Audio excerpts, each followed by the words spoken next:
Drone Stopper. We present to you a drone interception system. Please hold any questions until the end of the presentation.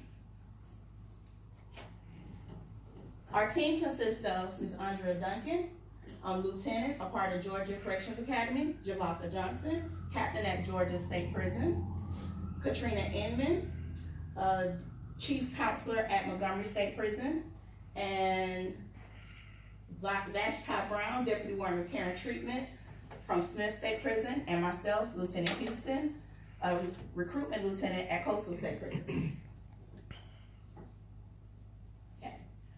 Georgia Department of Corrections has a mission and a vision that supports the entire agency on following a common objective and goals. The mission is: Georgia Department of Corrections protects the public by operating safe and secure facilities while reducing recidivism through effective programming, education, and healthcare. Our vision is to create a safer Georgia through sound management while offering opportunity for positive change. Team Drone Stoppers also have a mission and a vision that reinforces the objectives GDC has in place. Our mission: Team Drone Stoppers seeks to create a safer Georgia for staff, offenders, and the public by detecting and eliminating contraband delivery through the use of drone devices. Our vision is to provide implementation of drone device interception into facilities using state-of-the-art aerospace defense systems. Our purpose is to meet the needs for drone interdiction within Georgia Department of Corrections. Next, our drone history will be brought to you by Javaka Johnson. Good morning. Good morning. The first documented drone was documented at Calhoun State Prison in the year 2013, at Calhoun State Prison. Since January 2017, the Georgia Department of Corrections has encountered drones that have delivered the following contraband: 43 cell phones, 1,388 grams of marijuana, 5,638 grams of methamphetamine, and 31 oxycodone pills, okay? And this is what has been documented, and this is what has been, and so could you imagine the stuff that has not been documented by drone delivery, okay? Throughout GDC, there have been a total of 239 reported encounters with drone sightings, but of those 239, 232 were confirmed with the CIU, the Criminal Intelligence Unit. And just so you're asking, the other 7 were documented and scribed, okay? So the other 239, 232 were actually confirmed by the CIU unit, okay? According to the Office of Professional Standards in 2017, the top 5 prisons of drone sightings encountered 44 sightings, okay? And the top 5 institutions were Archer State Prison, Hayes State Prison, Baldwin State Prison, Johnson State Prison, and Calhoun State Prison.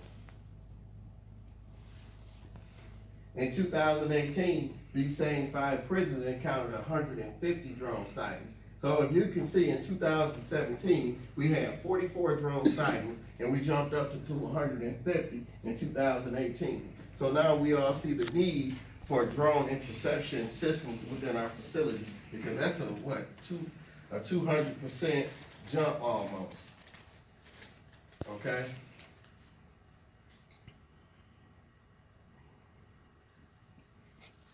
Wait for the graph to come up.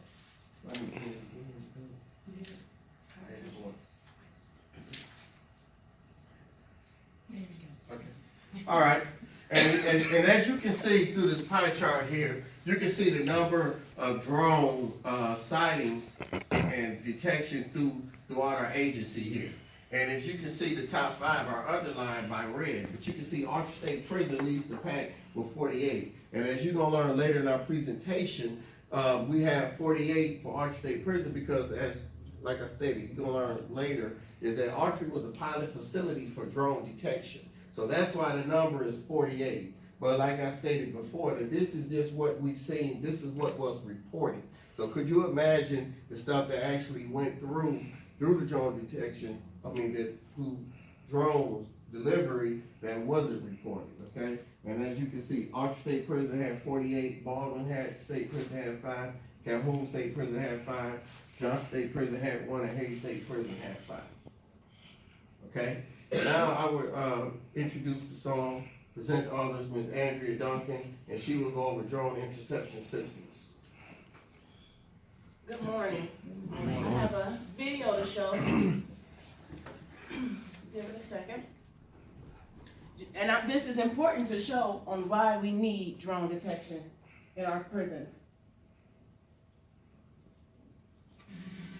This is the video that caught federal investigators' attention. Police say 18-year-old Austin Howard of Clinton, Connecticut is the mastermind behind this homemade gun-mounted drone. The video. Homemade gun-mounted drone by an 18-year-old 3 years ago. What can happen in 3 years to get inside of our facilities with drones? A lot, a whole lot. So we want to make sure that we take this serious, because if a teenager can make a drone that's mounted a gun, what can a criminal-minded person do?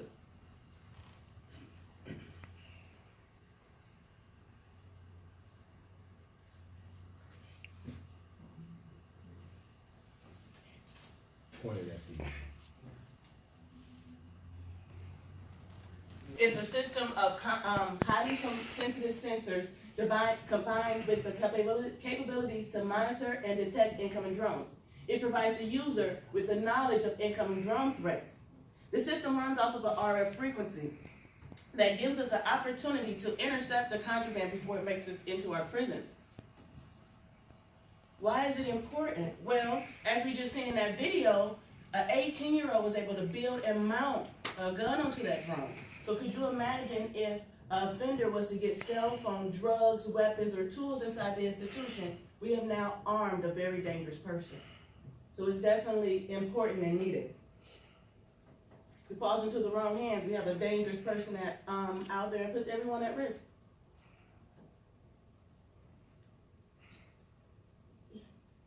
So who is affected by it? Everyone. Everyone's affected by it. Staff, visitors, offenders, and then just the general public. If one of those dangerous offenders gets out, then our public's at risk. We definitely want to protect our public.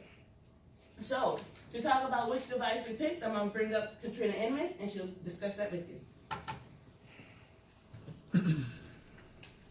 Good morning. Good morning. The company that we decided to utilize to implement the drone detection system into our facilities is DroneShield. And what is DroneShield? It's a universal leader that provides highly specialized technology to meet the need of the facility to monitor, detect, intercept incoming drones, as well as locate the user of the control device.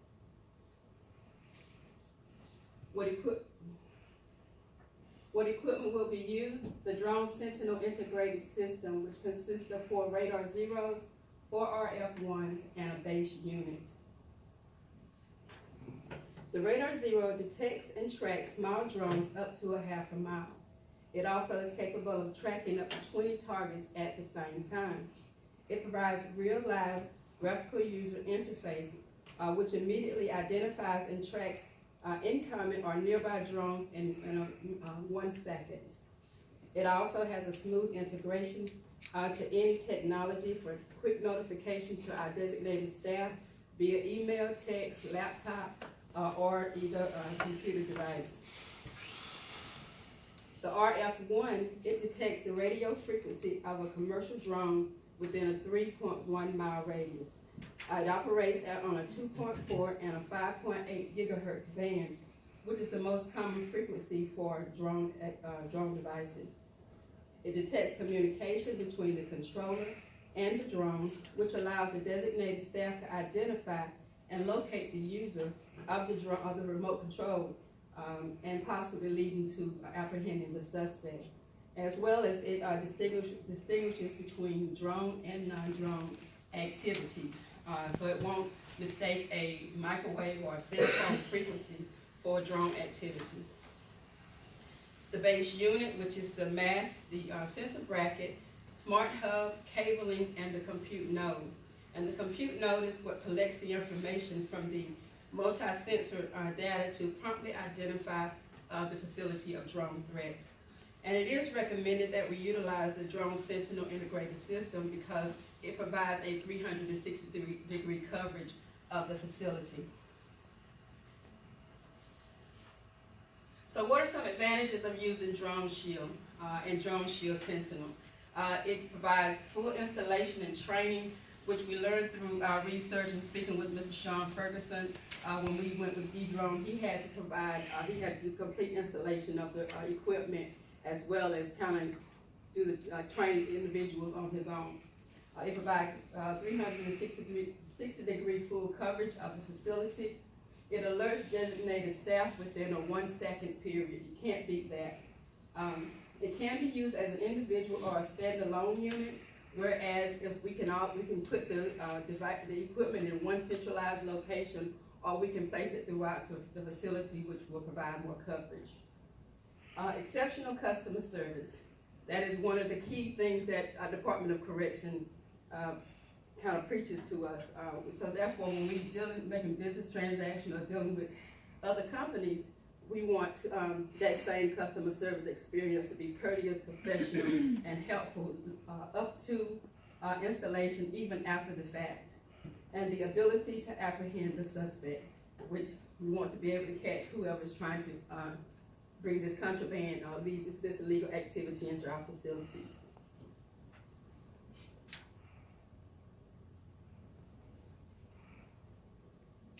Disadvantages, with no control of our own FAA regulations, we are unable to jam drones in state facilities in the United States. It only provides a 1-year warranty and maintenance. However, if we move forward with this contract, we will negotiate with Drone Shield to provide us an extended warranty and maintenance plan, as well as the cost. It is a bit expensive. However, we at the department also, we say that we need to be proactive to prevent the worst from happening. And as you can see by the video, that would really be the worst for one of our staff members to be injured or seriously injured or killed due to drone activity. And our mission is to provide safe and secure facilities to protect the public, to protect the community. So what better way to provide a safe and secure facility than to implement the drone detection systems for that extra level of providing secure and safe facilities. Now I present to you Ms. Vashti Brown, who will go over with you the budget, cost, and the implementation process. Thank you.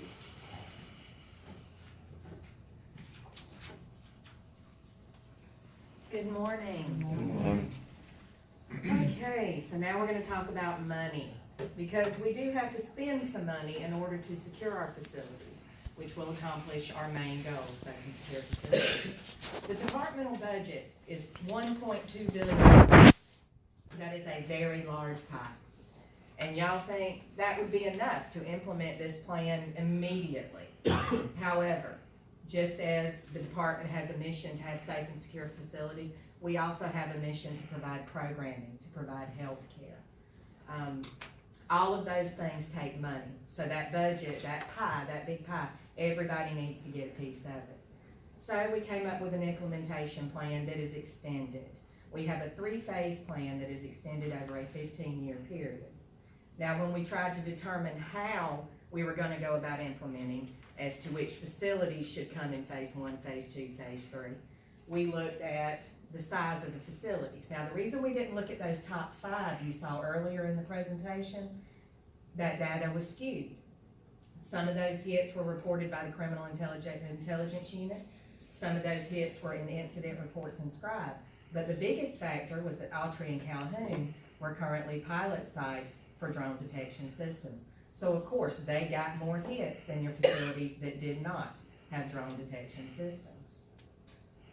If those 2 facilities had that many hits with the detection system, imagine those facilities that had drones coming in, did not have a detection system, had no way of knowing those drones were on the ground, because the only way to know it was if somebody was out there on that walk or out there on that road and saw that drone. So when we looked at size, Our 33 state prisons, the population of those, 19 are 1,000 plus, 8 are between 500 and 1,000, and then there were 6 that are 500 or below. In our implementation plan, we chose not to even look at those that were 500 and below. It would not be cost effective to put drone implementation and drone interdiction systems into those facilities. Our phase 1, we focused on our large, medium facilities. All right, this is 14 facilities that we were looking at. Now, the cost of implementing this for a four-part system that will cover these larger facilities is $442,500 per system. All right, if we install 2 systems per year over a 7-year period, the cost per year is $885,000. At phase completion, the cost is $6,195,000. Phase 2, we looked at our large closed facilities. This is 6 facilities we were looking at. Installation again at 2 per year over a 3-year period. Cost $885,000 per year. The total completion cost for that phase, $2,655,000. Phase 3, our smaller facilities. All right, this was 7 facilities that we looked at. Installation again, 2 per year over a 4 to 5 year period. Cost is $450,000 per year. Now you'll notice that cost per year dropped. That's because in our smaller facilities, we do not need the 4-part drone sentinel. We can cut it down to 2 parts. So then it's $225,000 per system. Okay? So our completion, total phase completion cost for phase 3 is $1,575,000. Total implementation time frame, again, is 15 years with a total cost of $10,425,000. This gives you an idea of the facilities that we have targeted for each phase for implementation. Now keep in mind, if we see moving forward a trend where one facility is reporting more drone sightings than the other, we can move this around a little bit. The important thing to focus on is that we average 2 per year and we look at that cost, because just as we have that budget of $1.2 billion, we have to plan for how we're going to spend that budget. Future planning is what it's all about. Now I give you Miss Andrea Duncan with our conclusion, and she'll take any questions. Thank you. There was a time that all we had to really worry about was offenders getting outside of our gates. Now we have to worry about drones coming inside of our prisons. This system will help us keep an eye on the sky. It will help us protect our staff.